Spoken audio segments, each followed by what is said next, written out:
हरे कृष्णा, राधे राधे। आज के इस वीडियो में मैं आपके लिए लेकर आई हूँ विजया एकादशी व्रत कथा। जी हाँ, जो भी व्रत करते हैं उन्हें ये कथा अवश्य सुननी चाहिए। मान्यताओं के अनुसार व्रत करने के बाद कथा सुनने से ही आपका व्रत संपूर्ण माना जाता है। तो आइए कथा शुरू करते हैं। धर्मराज युधिष्ठिर बोले, हे जनार्दन, फाल्गुन मास के कृष्ण पक्ष की एकादशी का क्या नाम है तथा उसकी विधि क्या है? कृपा करके आप मुझे बताइए।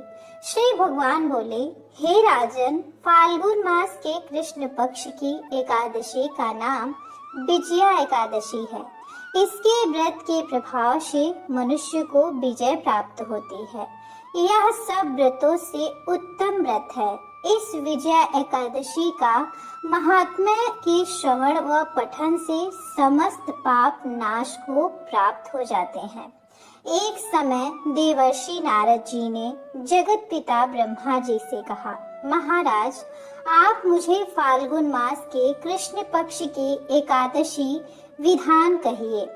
ब्रह्मा जी कहने लगे कि हे नारद, विजया एकादशी का व्रत पुराने तथा नए पापों को नाश करने वाला है। इस विजया एकादशी की विधि मैंने आज तक किसी से भी नहीं कही।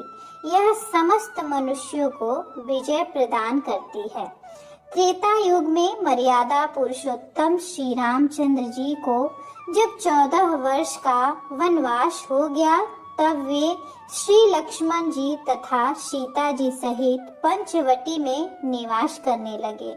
वहां पर दुष्ट रावण ने जब सीता जी का हरण कर लिया था, तब इस समाचार से श्री रामचंद्र जी तथा लक्ष्मण अत्यंत व्याकुल हुए और सीता जी की खोज में चल दिए। घूमते घूमते जब वे मरणासन जटायु के पास पहुँचे, तो जटायु उन्हें सीता जी का वृतांत सुनाकर स्वर्गलोक चला गया।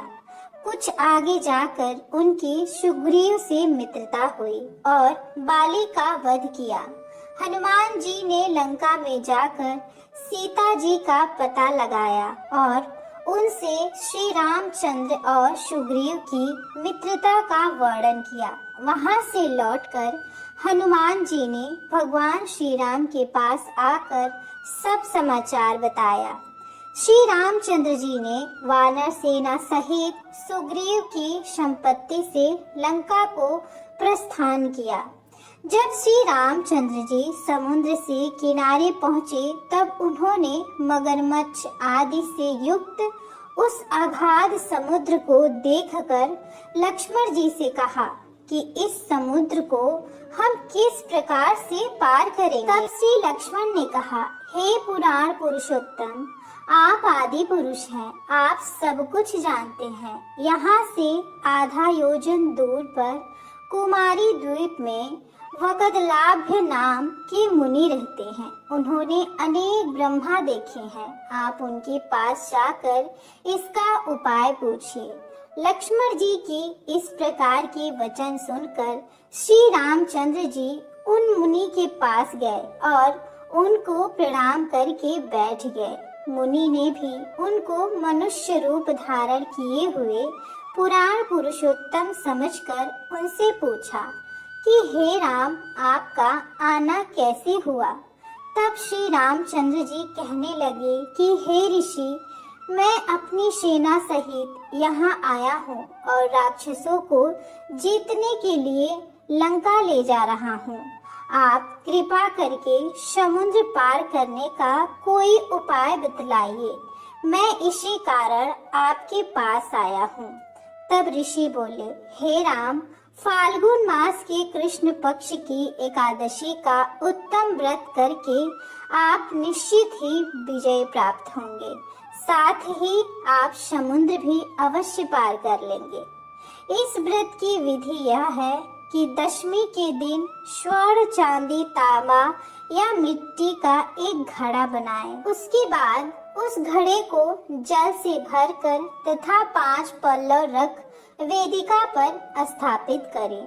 उस घड़े के नीचे सतनंजा और ऊपर जौ रखे, उस पर श्री नारायण भगवान की स्वर्ण की मूर्ति स्थापित करें। एकादशी के दिन स्नान आदि से निवृत्त होकर धूप दीप नैवेद्य नारियल आदि से भगवान की पूजा अर्चना करें। तत्पश्चात घड़े के सामने बैठकर दिन व्यतीत करें और रात्रि को भी उसी प्रकार बैठकर जागरण करें। द्वादशी के दिन नित्य नियम से निवृत्त होकर उस घड़े को ब्राह्मण को दे दें। हे राम, यदि आप भी इस व्रत को सेनापतियों सहित करोगे तो तुम्हारी विजय अवश्य होगी। श्री रामचंद्र जी ने ऋषि की कथा अनुसार इस व्रत को किया और इसके प्रभाव से दैत्यों पर विजय पाई। अतः हे राजन, जो कोई मनुष्य विधि पूर्वक इस व्रत को करेगा, दोनों लोकों में उसकी विजयी अवश्य होगी। श्री ब्रह्मा जी ने नारद जी से कहा था कि हे पुत्र, जो कोई इस व्रत के महात्म्य को पढ़ता है, सुनता है, उसको वायजपेय यज्ञ का फल प्राप्त होता है। तो इसी के साथ ये कथा समाप्त होती है। बोलिए ओम नमो भगवते वासुदेवाय नमः। अगर कथा आपको पसंद आई है तो आप हमारे वीडियो को लाइक शेयर सब्सक्राइब भी जरूर कर दीजिएगा। हरे कृष्णा।